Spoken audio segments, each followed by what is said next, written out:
Recording in progress.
You for joining us. Dr. Leahy and Megan, are you hearing me clearly?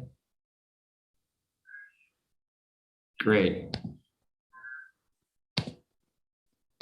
We will get started. This is the first COVID briefing that we have done in some time. And frankly, I hoped and was optimistic that we would not need to keep doing these briefings after July, as given our very high vaccination rates and the way in which Vermonters and Burlingtonians have responded to this pandemic and the incredible efforts really that Vermonters have gone through to contain the virus.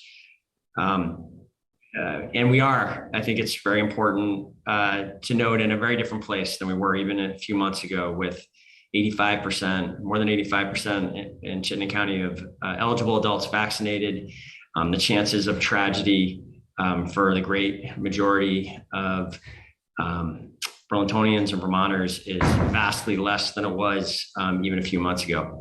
At the same time, we are confronting a new variant, as is widely understood, of this COVID virus, the Delta variant, and that is having impacts that we need to remain aware of and take action in some cases on. And I agree fully with Governor Scott that we're at a time where we should be thinking about the virus differently than we did during the first acute 18 months or so of this pandemic.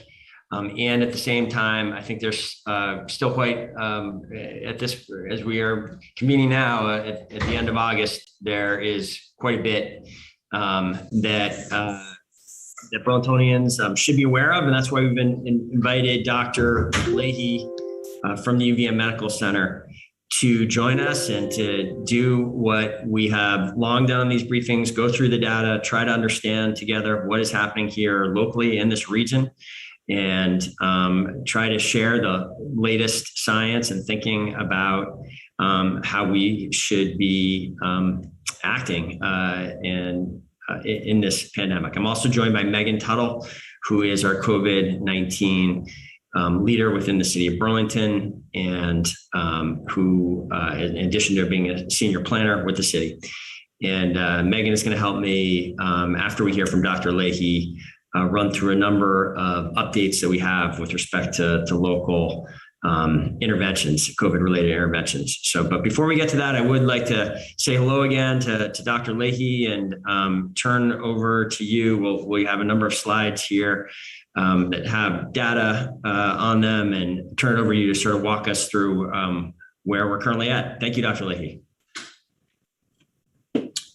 Thanks for having me, Mayor Weinberger. I'm happy to see everybody, and I'm glad as a town we can come together and talk about these things. You had hoped that we would talk about vaccines and how they work, and how protected vaccinated Burlingtonians should feel from severe disease, and also why it's so important to get everybody vaccinated. To talk a little bit about the third dose of vaccinations that people have been hearing about in the news lately, and then also just to give a sense of what's happening in our hospitals right now. So I'm happy to do that. So in our area, like most areas of the world, the number of cases that we're seeing has been growing. And we think that's because of the Delta variant. The Delta variant is twice as transmissible as the original agent of COVID-19. And so it just spreads much more quickly, even with quick contacts. It can spread from person to person. So next slide.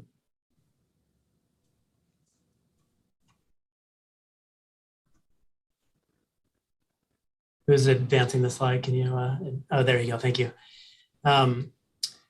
We're seeing that not only do we have that wave peaking up, but in our area, there is a little peak at the top of the latest curve, and we're all hoping that that means that we're starting to see things going down, but it's really too soon to tell. And so we're watching that incredibly closely. But importantly, we went from a place where there was negligible transmission and very few cases to a place where transmission was high. And so we needed to respond to that. So next slide. This is not just what some have called a case-demic. This is not just a cold transmitting around in a way that we would all be happy to tolerate and not worry about so much. It turns out that we have seen in our area, like in so many in the country, increases in the number of people who are being hospitalized in the regular hospital, as well as hospitalized in the ICU. And so you can see in these vertical bars that around half of the hospitalizations that we're seeing in the area are people who are desperately ill and need to be in the intensive care unit, often because they are struggling to be able to breathe. So this means that while we know that many people are much, much safer than they used to be from hospitalization and death as a result of vaccination, that there still are very vulnerable members of our community who can still be hospitalized, require a breathing tube, and even die from COVID-19. And we think that there are two major groups that form up that vulnerable population. Our area, just like all areas in the country, are showing that around 85 to 90% of people who develop severe disease now from Delta are people who have not been vaccinated. That's our biggest, most vulnerable population.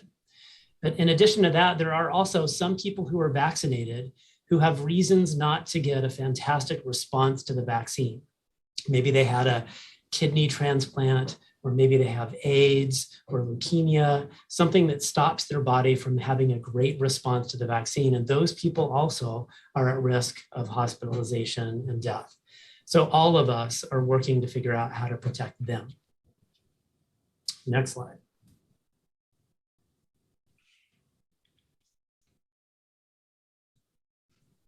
Thank you. This slide covers wastewater, and Megan, I know that's your bailiwick.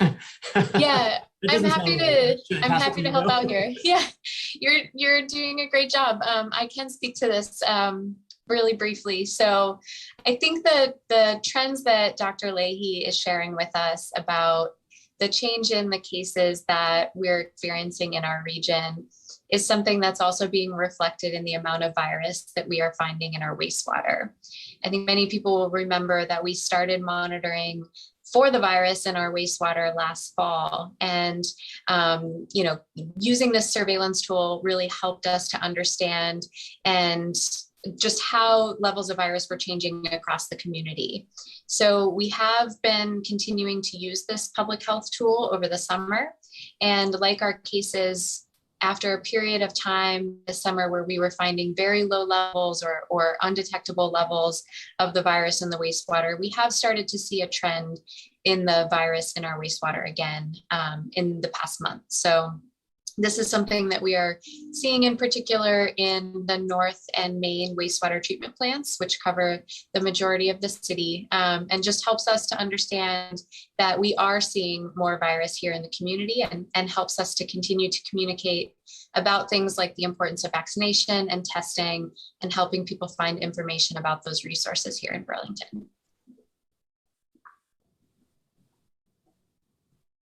This is a great example of how Burlington and Vermont in general has been leading the country with the ability to really use science to keep our people safe. So it's something honestly, I feel grateful for every day. And I say that even if Mayor Weinberger was not here. So one of the reasons for that success, perhaps I'd say probably the second most important reason for that success is that our population is incredibly well vaccinated. That's true in general on average across the state, but particularly true for the Chittenden County and the environs, where more than 85% of people are vaccinated, and a very, very high percentage of our frontline healthcare workers and our most vulnerable people, such as residents of long-term care facilities, You can see on the right that the older you get, the more likely you are to get vaccinated. People over the age of 40 are more than 90% likely to have been vaccinated. That is saving lives on a regular basis. With Delta sweeping through town the way it has been, our ICUs would be much more full if it wasn't for vaccination. Next slide. Thank you. Before going on, Dr. Leahy, sorry, can we just stay on the vaccination slide for a moment? I just think, and I don't want to, we hadn't discussed this in our prep here. So but I do think I want to ask a question to both of you of that 18 to 29 range, in that, there's been a lot of concern about that over time. And I think my understanding is some of that concern is misplaced, and that this is, am I correct, maybe Megan? I think you've looked into this some, that there may be some data issue with that that dramatically lower rate. Some perhaps stemming, as I've understood the issue, from the fact that students in this community, of which there are a lot in Chittenden County, many of them may have been vaccinated in their home states. And there's some challenge in migrating that data and coordinating that data. And I guess I would just like to share, I have met recently with leaders from both UVM and Champlain College, and I just want residents to know that 62% figure is not at all representative of the vaccination rates among college students here in Burlington. Both institutions report to me that they are getting to vaccination rates approaching 100%, just a handful, a percent or so less than that.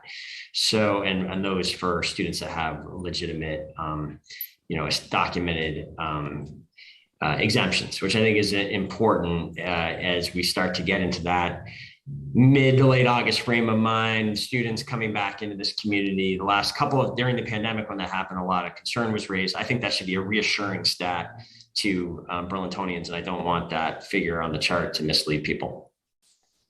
Yeah, I think that's a really great summary of how we're interpreting that level of vaccination for the county in that age group.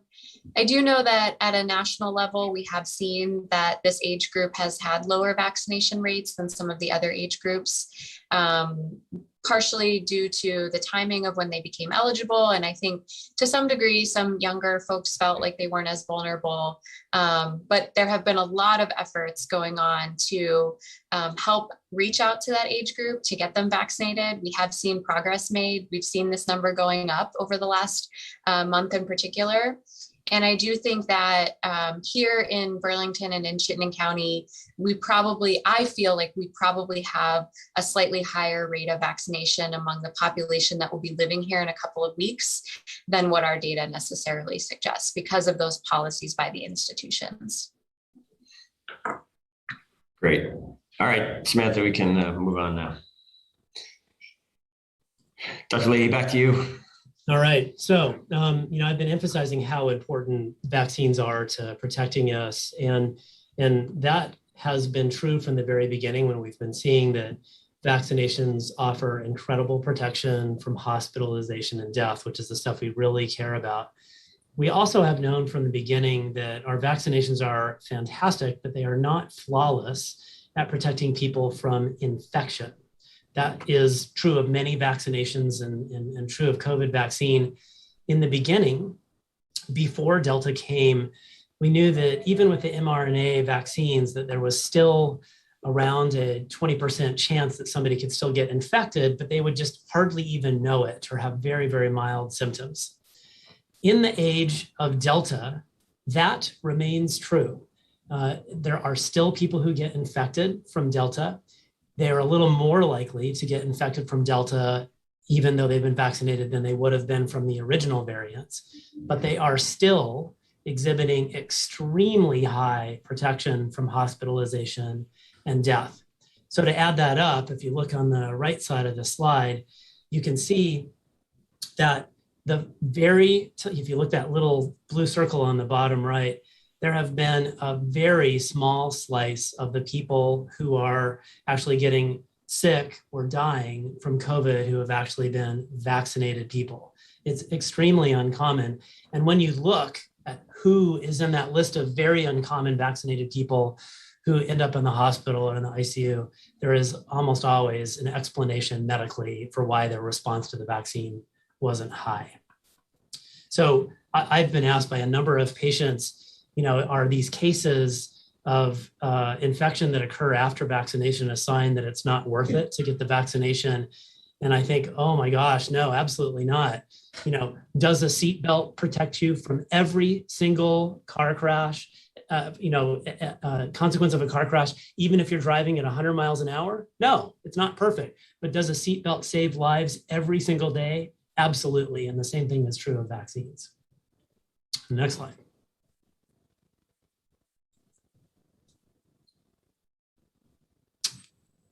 So you've heard recently that the FDA has approved a third dose of COVID vaccination for a select group of people. And this is really targeted to the folks who are not mounting a good immune response to the vaccine. It's that person I mentioned who had a kidney transplant recipient or AIDS or leukemia, some weakening of the immune system. We know that their immune responses are not great. Specifically, their antibody responses are not great. We know now that antibody responses predict protection from severe disease. And we know that if you get another shot, that you can get those high levels of antibodies that somebody with a normal immune system would have had after the initial vaccination series. And so that's why this week, notes have been going out to primary care physicians all around the area. Pharmacies have been ramping up, pop-up sites have been ramping up to be able to give people who received an mRNA vaccine in the past, either the Pfizer or the Moderna vaccines, one more dose if they fit those FDA criteria. Really importantly, we do not know yet if people who got the J&J vaccine should have another dose of the vaccine. This has not been studied well enough, but it's being actively studied, and we expect more information soon. It's extremely important to know that the J&J vaccine is looking really protective against hospitalization and death. And so I feel comfortable waiting to get the science right so we can advise people with really good information. The other step beyond what we already know, which is the FDA approved expansion of that third dose to people with immune compromise. You've probably heard this week that the Biden administration was talking about giving booster shots to a wider array of people. This is something that everybody anticipated would be likely. There are lots of examples of vaccines that need to be given. Again, we each get a flu shot each year. We need to have 3 doses of a hepatitis B shot. People get booster doses of their MMR shot. It's a very common thing, but we wanted to make sure we got the data correct. The FDA and the CDC's Advisory Committee on Immunization Practices are planning to meet to evaluate the available data prior to the December 20th date that the Biden administration mentioned to figure out exactly who should get it and exactly how and when. So I think we're all waiting to hear what those data show. That should give us more guidance on the J&J recipients as well.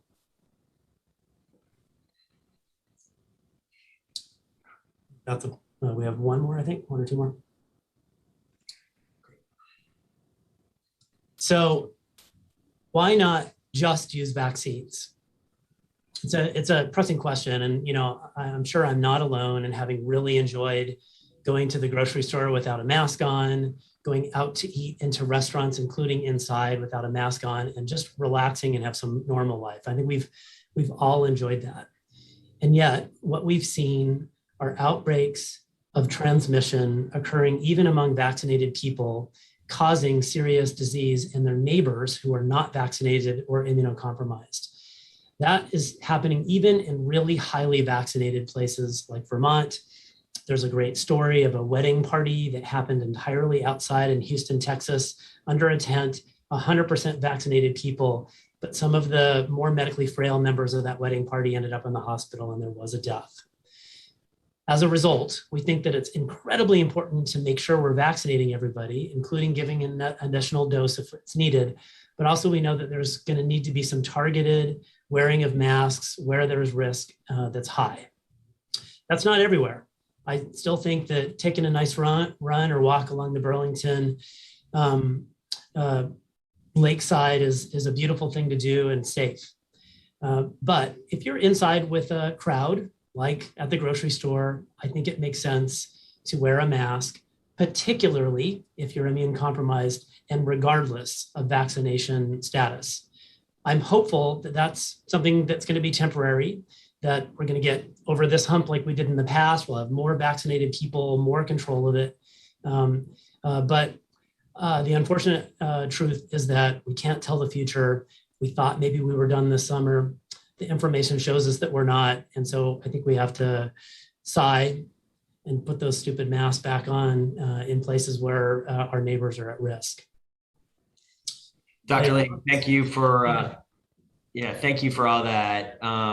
Particularly, I appreciate your seatbelt analogy. I think that's one that will be quite meaningful to people. This is another one that has helped me really conceptualize what our strategy is now. This came from Dr. Sharfstein of Johns Hopkins University, a nationally recognized public health expert who we've had on this briefing in the past. He joined us for a town hall meeting at one point during the pandemic. He was briefing mayors a couple of weeks ago and really used this other analogy that during periods of high transmission, wearing a mask, even if you're vaccinated, is an extra precaution. It's like wearing a raincoat in addition to using an umbrella when it is raining heavily. When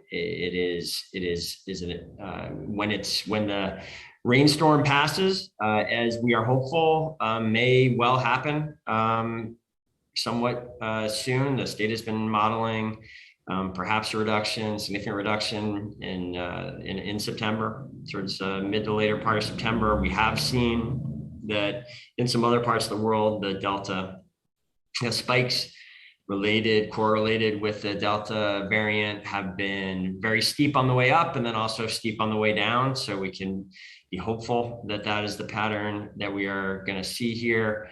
It has been my recommendation for some time now that we do exactly what you just said, Dr. Leahy, that Burlingtonians wear masks when they are in public spaces indoors. That is, of course, also the recommendation of the CDC at this point. That recommendation can be lifted. The CDC guidance is to lift that if we get back to that stage of only moderate or less spread of the virus. And we're in a sort of a drizzle at that point instead of the rainstorm that we're in now, and that extra precaution is no longer needed. So we'll all be watching that, and certainly the city will be publicizing, and I know the media is focused on this as well. I think we'll have consensus. There's good. I mean, I think actually one thing that I really appreciate from this CDC guidance that was missing during a lot of the pandemic up until now is some agreement as to what constitutes mild versus moderate versus substantial versus heavy spread. I think a lot of us have been looking for that kind of clarity about kind of a risk dial, if you will, for a long time. And the CDC has now given us that. And I think a lot of our precautions will track that going forward. Thank you also. I really appreciate your clarity. I just want to go, I think you've said this, but maybe to just ask you one more time, can you expand on, or just repeat how I think the reassuring information for many and the important caution for some, the small number of people who have been vaccinated and gotten into serious health trouble during recent months. Can you, again, I think you indicated that there's an underlying reason that explains a lot of the hospitalizations and the number of deaths we've had. Can you describe that again and how you would characterize that? Yeah, that's exactly right. So we know that the vaccines protect people from severe disease and to a lesser degree from infection. And when infection occurs, it is the vast majority of cases are incredibly mild. 99% of people have no big deal kind of a cold after vaccination. The unfortunate truth is that some people who got vaccinated just can't make a great immune response because of an underlying medical condition, and they're still at risk of hospitalization and death. It's less risk than they used to have, but it's still a big enough risk that that I feel like it's my duty as a neighbor to try to keep them safe. And so the two ways we can get them safe is by me wearing a mask so I can't inadvertently transmit to them, and them getting another dose of the vaccine so they can get their antibody levels up to the level that somebody who is medically well would have had.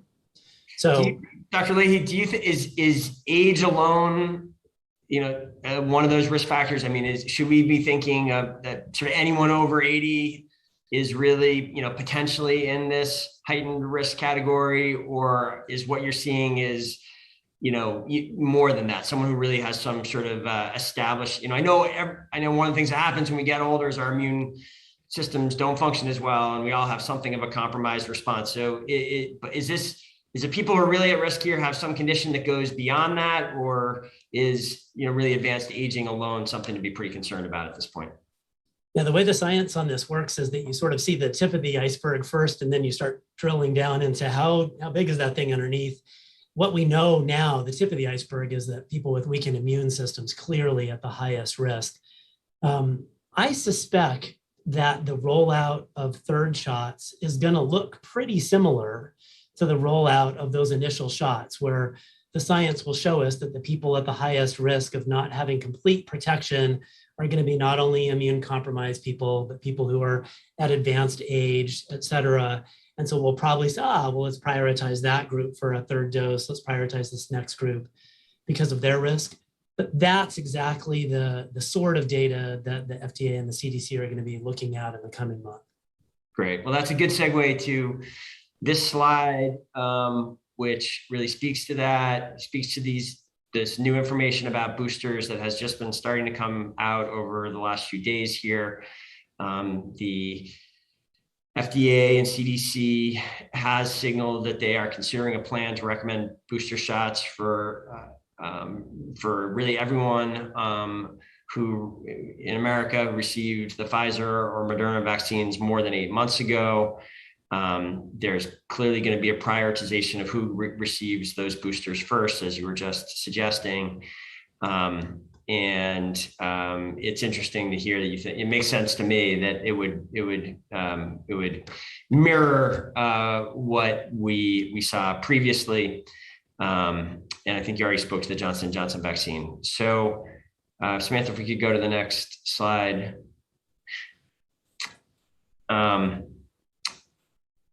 I think we are now going to say thank you, Dr. Leahy. If there's anything else you want to share before we say goodbye, we're going to move on to announce some steps, really consistent with everything we've been hearing from you, some new steps or updated steps the city of Burlington is taking in several forums. So if I could put in a quick plug before you transition to that.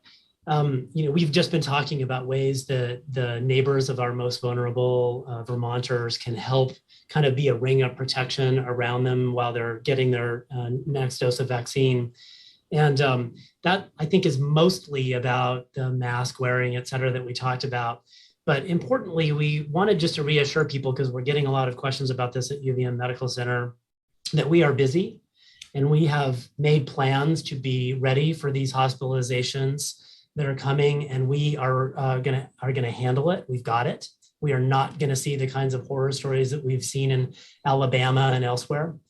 But we do think that that's another way that neighbors can help make sure and do their part, which is that if they need care that can't wait, it'd be best to go to Fanny Allen and not to the emergency room, which is quite busy right now. And to understand that the medical system is under stress, but we've got it. So you are safe and you can do your part that way. And that's another reason why I think mask wearing in indoor public spaces is so important, just to make sure that everything goes the way we want. Thank you for sharing that, Dr. Leahy. We're certainly very appreciative of what you and your colleagues at the UVM Medical Center have done throughout this pandemic to make sure you can make good on that statement there of being able to be ready for whatever this pandemic has thrown at us, and maintain, never get to a place that we have seen so many hospitals get to around the world of being overwhelmed and seeing care compromised as a result. So I think after watching what you and your colleagues have done for more than a year and a half, we all have a lot of confidence in the accuracy of that statement. We hear you in the role that we all continue to play in partnering with you on that and making sure that is the case. And, in that spirit, I'm going to move on now to some additional announcements that the city of Burlington has. But thank you again to you and your colleagues. I know it's been a long slog through this. And I know it's hard that we're again facing the spike. Thank you for what really the frontline medical workers are all doing through this sustained, challenging period. So with that, here are some updates. I spoke several weeks ago that we were working on a vaccination and testing policy for city employees. I'm pleased to announce that as of today, the city of Burlington has joined the growing number of employers, organizations around the country that is now has a mandatory policy in place for its employees, that essentially the way ours works is that employees have a choice. It is our preference that all employees get vaccinated, and the great majority of them have already done so. More than 90% of Burlington public employees are vaccinated. To be in compliance with this policy by October 8th, we are hoping that the remaining employees will also take that step, and we're going to assist them in that in a number of ways. We are allowing the option, the alternative for employees that do not get vaccinated to, in place of that, engage in weekly PCR testing and share those results with the city. It really, at this point, indefinitely as an alternative way of compliance with this new policy.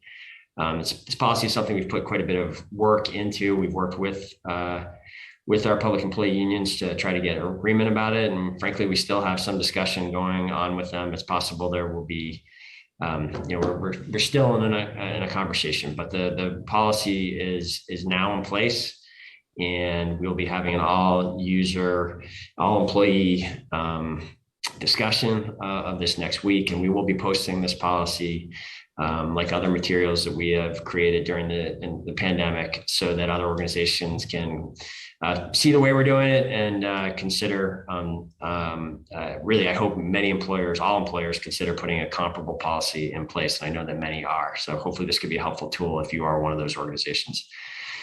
We are also going beyond my past recommendation to wear masks indoors, and as of today, have circulated a policy that I expect all employees will be following when the city reopens after the weekend, that requires, as many already were, employees to wear masks indoors when they're with members of the public until Chittenden County has reached moderate transmission level again per the CDC, regardless of vaccination status. So vaccinated or unvaccinated, it is now the policy that city employees, again, in public places, which is, we're making a distinction when employees are meeting just with colleagues and all are vaccinated, as we just heard from Dr. Leahy.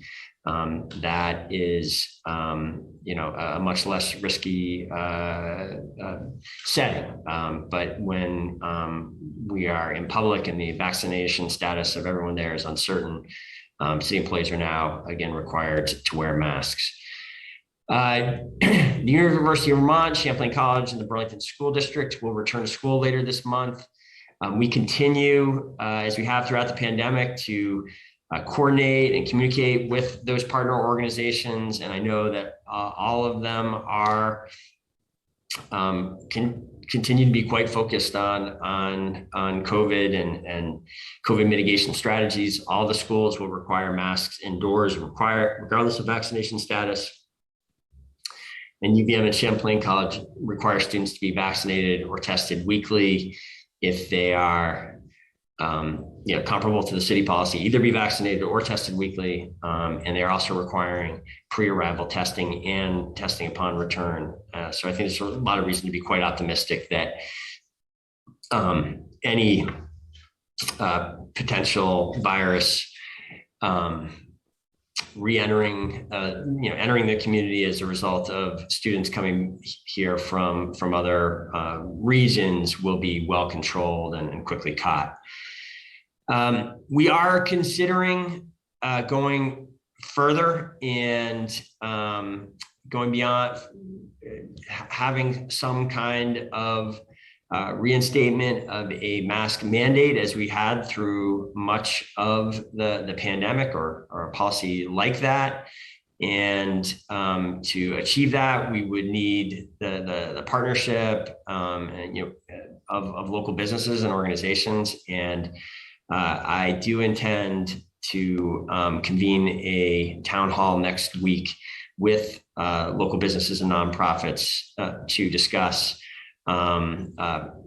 further changing Burlington's masking guidance in the days ahead. So that is another step that we're taking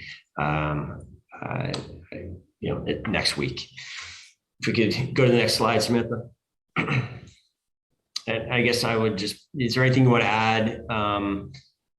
Sorry, before we go to long-term care facilities, is there anything you want to add to what I just went through, Megan? No, I think that those were really good updates, and both in terms of the measures that the city has taken this week, as well as the policies that we understand are in place, especially as school resumes in the fall. Good. Okay, and then I do want to spend a few minutes speaking about our long-term care facilities. These are the facilities that locally and nationally, and I think around the world, but it's certainly America, that's been an acute problem. We have seen a dramatically disproportionate share of the fatalities related to COVID take place in our long-term care facilities. We've seen that tragically here in Burlington. And for a number of weeks, I've been working with our senior providers as we have seen this resurgence of the Delta variant to try to ensure that everything is being done to protect the residents of these Burlington long-term care facilities, and in particular skilled nursing facilities, which are where we have seen a lot of the past problems, despite heroic attempts by workers there. And great effort to keep residents safe.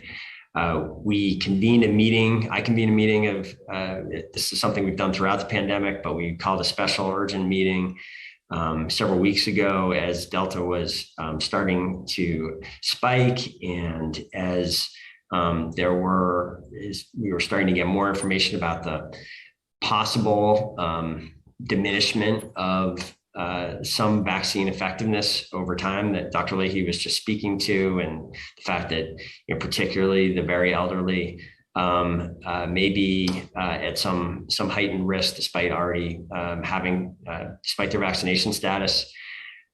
We talked about the vaccination status of the employees of these organizations, and I did leave that meeting with real concern that at least some of our facilities did not have as high of vaccination rates among employees as we really should see. Coming out of that meeting, I sent communication, email letter to Burlington's 3 skilled nursing facilities, urging them to require vaccination policies for all their employees, and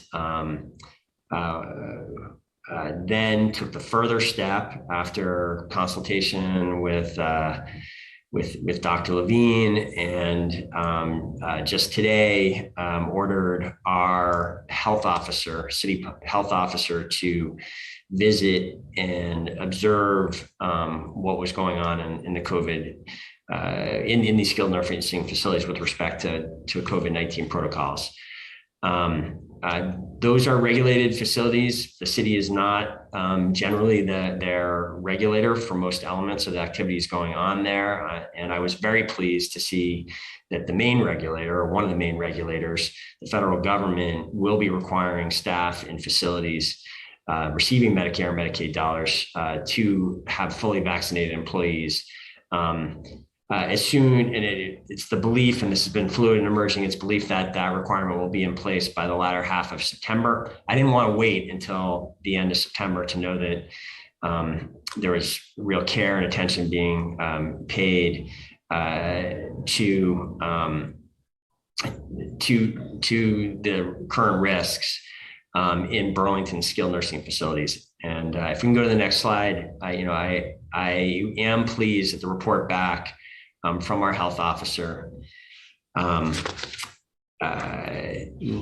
really reassured me that great care is being taken to protect those facilities during this period of high virus transmission. What was observed there today was reassuring. The city will continue to support our senior service providers in doing all that they can to prevent avoidable deaths.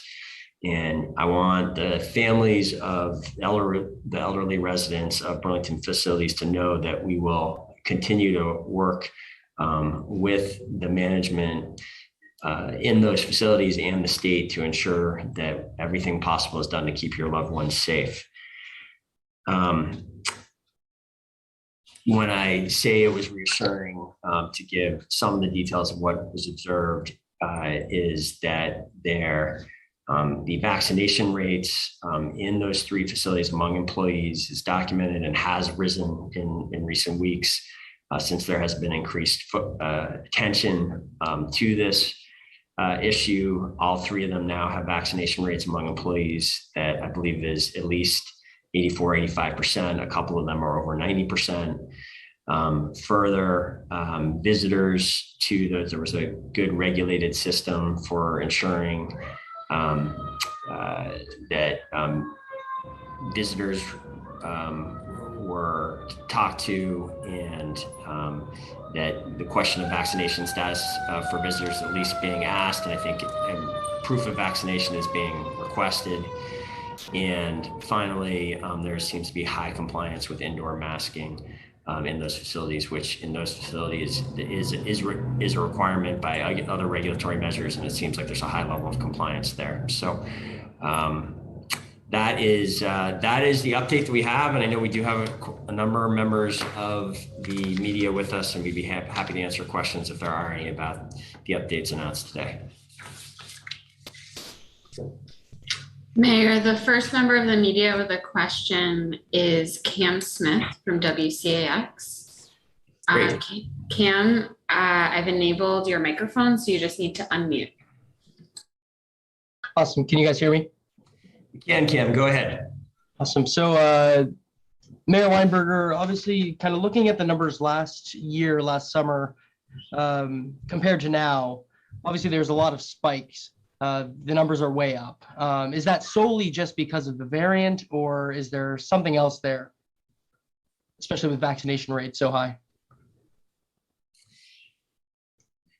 Cam, I think, and Megan, I'd welcome your thoughts on this. I mean, my sense is the consensus of the public health community is that, the Delta variant is very much driving this increase in cases. It is, had we not seen the emergence of this variant, I think it is very unlikely we'd be seeing this. This is a substantially more contagious variant. And I think that is the biggest single factor in why we are seeing this spike.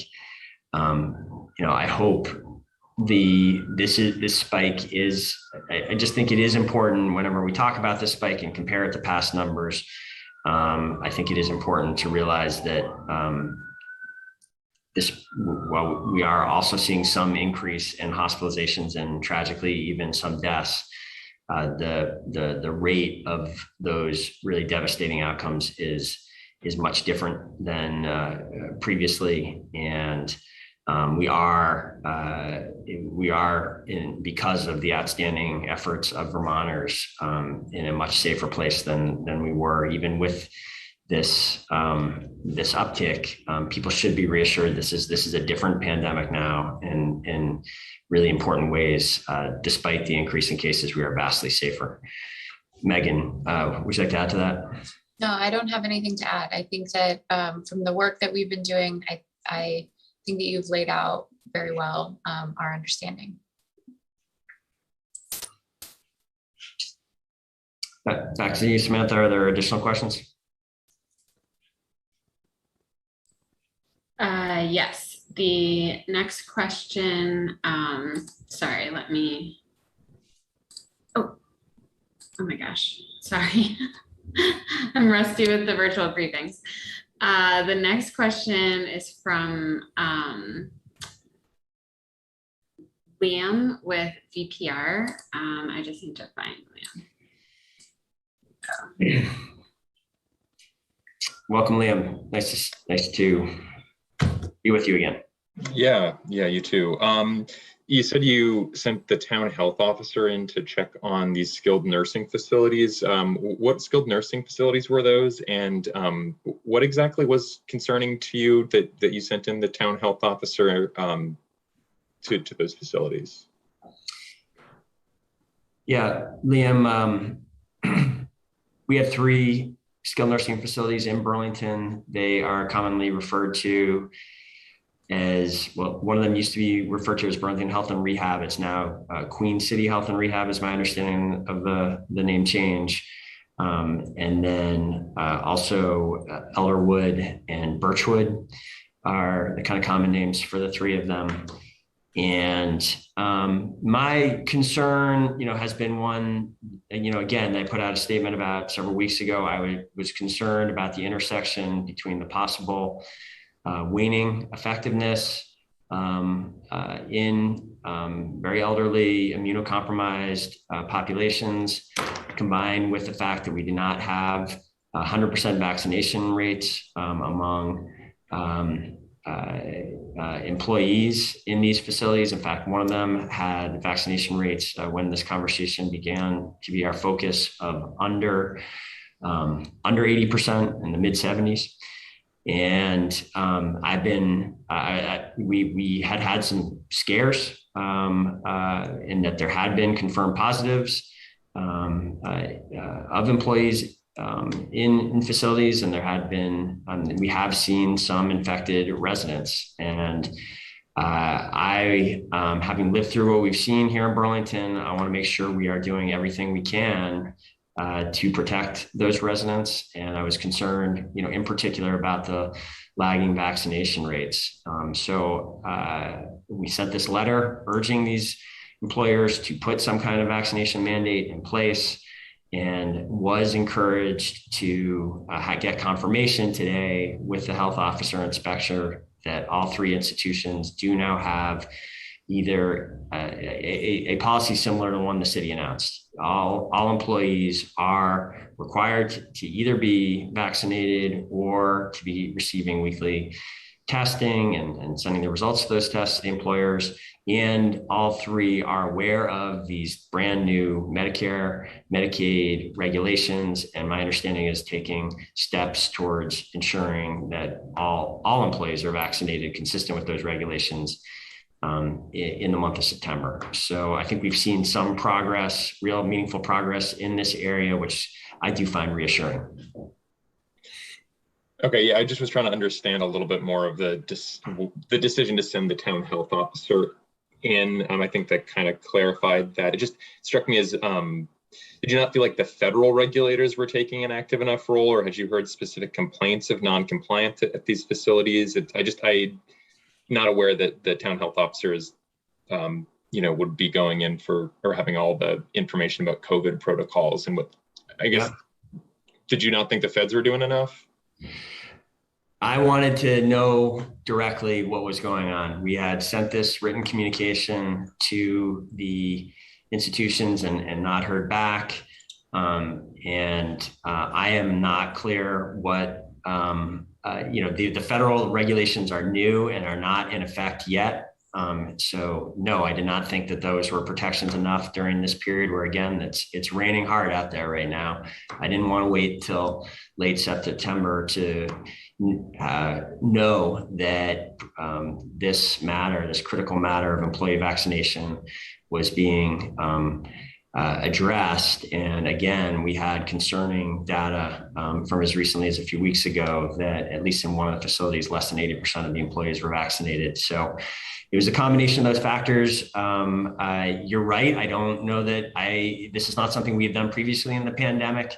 But after consulting with lawyers, thinking about how we take action when we are no longer working under either a state or a city emergency order, this seemed to me like the appropriate course of action. And we're fortunate here in Burlington to have an outstanding public health officer in Bill Ward, and immediately upon being ordered to do this, he was able to get out there and have these visits that I found significantly reassuring to the degree that I thought it was worth sharing with the public, because I know I've not been alone in having this concern. The state has taken some steps to increase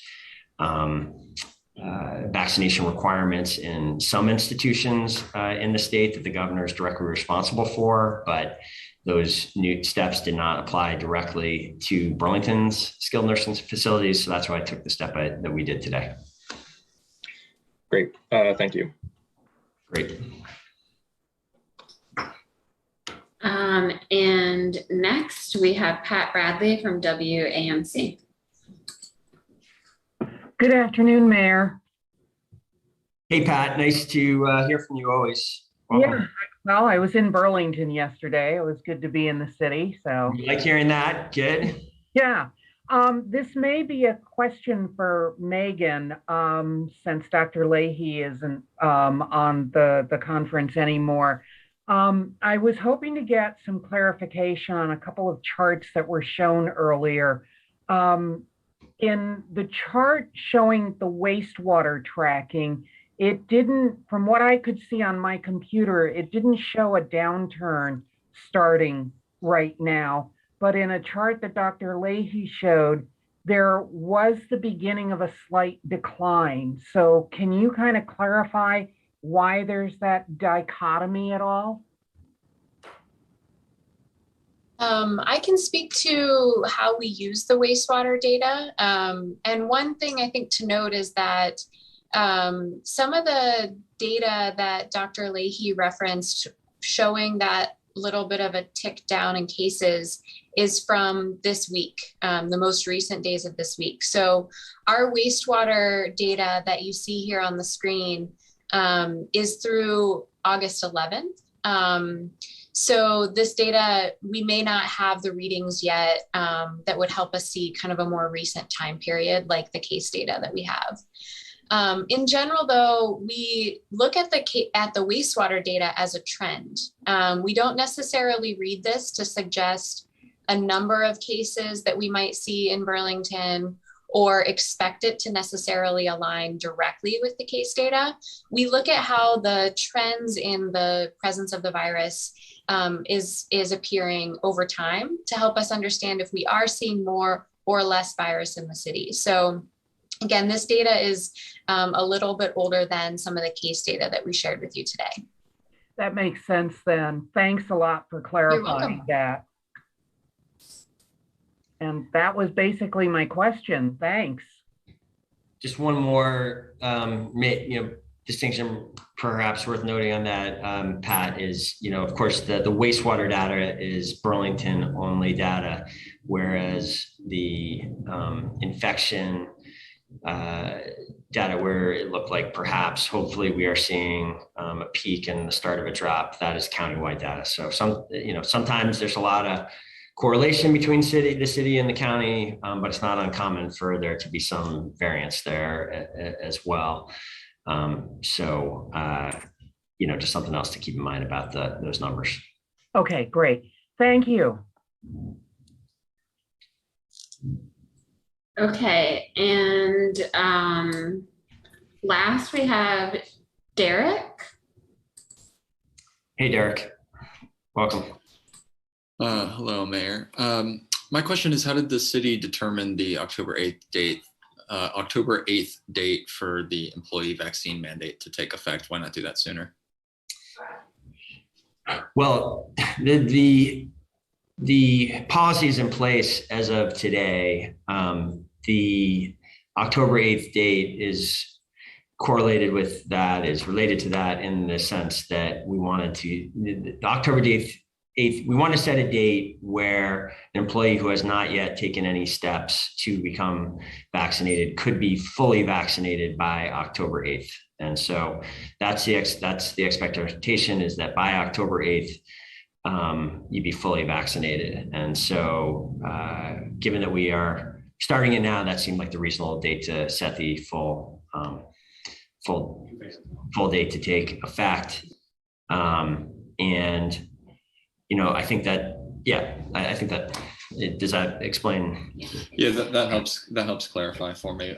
Do you know roughly what the current proportion of city employees who are vaccinated is? Yeah, we do have a sense of that.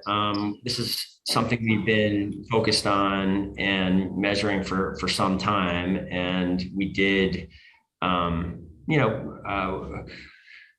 wait to put a mandatory policy in place until we really had gotten as far as we felt like we could with voluntary policies. So we have been I can't remember when we began this exactly, but for at least a month, we have had a process whereby employees, I think maybe closer to 2 months, employees could upload proof of vaccination to a platform we use called NeoGov. Is it NeoGov? Do I have the right platform there, Megan? I do. And I'm told that more than 90% of employees now have done that. And I will note that we have had a wellness benefit in place for some time that makes employees eligible for $50 wellness incentives. This is a relationship we have with Cigna, our insurance provider. And in concert with today's new policy, we are offering employees an additional $50 that is coming from city funds, city public health funds, as an incentive to go along with the requirement of becoming fully vaccinated by October 8th. And this does apply to employees that have already gotten that vaccination. So it's certainly my hope that we will see that 90% rise significantly, and that we'll get much closer to 100% by October 8th. For the employees that choose not to do that, they will then be under, again, this strict testing standard. One other quick thing, if I could. Yes. Do you have a sort of a timeline for a decision on the mask mandate? Are you hoping to come up with a recommendation in time for the next city council meeting, for instance? Yes, this meeting is going to take place next week. I think it is not going to, I think is an important step towards potential additional action. I believe that the meeting is likely to take place at the end of next week. It would be my hope to be in position to make a decision and sharing an announcement on that the following week, which would be, in advance of the scheduled public next city council meeting on the 13th. And yes, I do think the best route to putting in place something that goes beyond the recommendation that I have in place now would be through council action. If we're, in position to act sooner and feel it's important to do so, we wouldn't necessarily have to wait until the 13th. But I would not expect action before. People should not expect any new action next week beyond the discussion. The following week is when I expect you will have a decision on this. Okay, thank you. Great, thank you. Okay, that's all we had for questions today.